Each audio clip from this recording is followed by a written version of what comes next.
أعوذ بالله من الشيطان الرجيم بسم الله الرحمن الرحيم. تسليم بالناس معزز مشران مختلف سیاسی پارټو مشران دلته کې موجود د باجوړ تاج الاتحاد ملګرو مشرانو بزرګوالو السلام علیکم. د ټولو کې اول د خپل لخوا او د خپل مشر جناب افضل احمد خان شیرپو صاحب د لخوا فضل الرحمن صاحب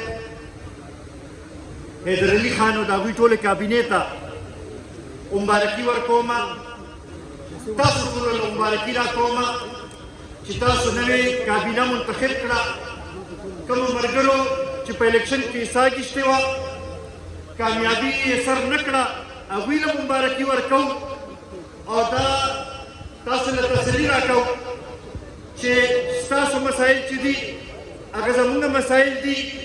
زموږ د لخوا چې څه امداد پکاري څه کومک پکاري زموږ به تاسو سره پوره مرسته وي او ستاسو مسایل چې دي د هغې حل کولو لپاره به خپل پوره کوشش وکړو.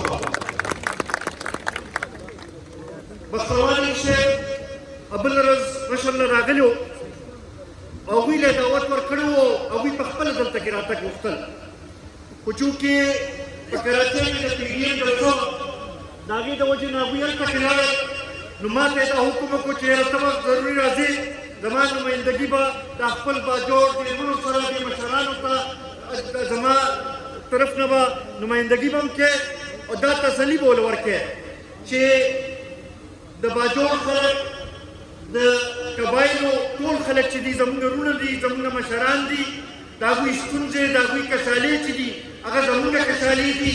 انشاءالله دې لپاره به ټول مشترکه جدوجہد به کوو او دا پښتون کار چې دی دا به له سختو حالاتو وباسو.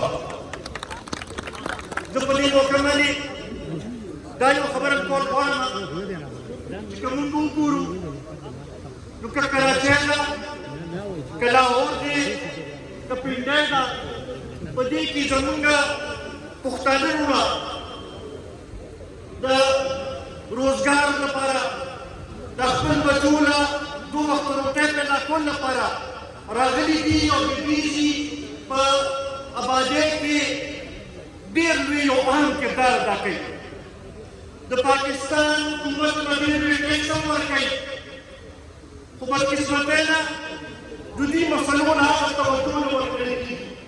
زه ستاسو په اجازت سره د پاکستان حکمرانانو ته هم دا ویل غواړم چې دا زموږ وروڼه دي دا د دې ملک اوسېدونکي خلک دي د دې مسایلو طرف ته چې توجه ورکول پکار دي. دا مسلې چې د دوی حل شي د هغې سره به دا ملک ترقي کېږي به دا ملک به هله ترقي وکوي به د یو ځل بیا په اخره کې د کوم منتخب شوي تنظیم چې دی صدر صاحب د هغوی کابینې له مبارکي ورکوم. دا تمه ترې لرم چې هغوی باندې چې کوم اقدامات تاسو کړي دي هغوی په هغې اقدامات باندې پوره راځي به. کومو ملګرو چې په الیکشن کې حصه اخیستلې ده هغوی له مبارکي ورکوم. تاسو ټول له مبارکي راکوم. ډېره مهرباني ډېره